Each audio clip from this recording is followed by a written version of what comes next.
All right, friends, here is a one thing I haven't been personally able to find is an example of an overtone. If you Google it on YouTube, all it does is show you people talking about it, giving you 1,000 hours of lectures on theory. Let's see if we can produce some here today with Catherine.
So as you heard with that, you with the upper strings, you might have heard a couple of extra notes that were created when I was playing the double stops on the open strings, and I reached up to tune the third string, which is the D string. I reached up to tune it because it was a little out of tune, and if the strings are out of tune, you're not going to get any kind of tones because they're not lining up and clashing with each other. But I really hope the mic picked it up. But as I was playing some double stops on the lower strings, if you listen really closely, you can hear some of those really low bass tones being created as the strings are buzzing together like perfectly to where they're generating that extra low note. And it's such a cool phenomena that happens whenever you play double stops. But it's almost like a meditative like drone note that you'll hear. But yeah, so those are some demonstrations of some over and undertones. Yeah, I totally heard those. And for people out there like me that are trying to grasp this concept, it's when you start playing the two double stops, which is two strings at the same time, is what a double stop is. You'll hear the overtone generate about a half second after the bow starts. So I'm gonna see if I can put Catherine on the spot here to play just a G and just a D, and then play them both together, and then you'll hear the secondary note form out of the two strings. Let's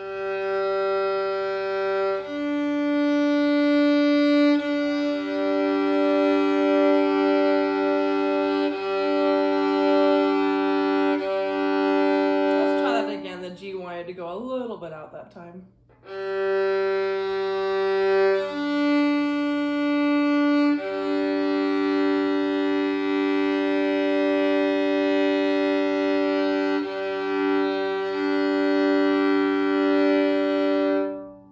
Perfect example. You can hear that richness when it's in tune and not out of tune. It sounds like a chord, but you're just playing two little strings. So I hope this helps out there. And if you're a big fan of this, you may want to put it on repeat because those overtones to me are just shoulder dropping. They're like a massage. So to all my friends out there that love overtones and need an example, I hope this helps. So thanks and play on, my friends.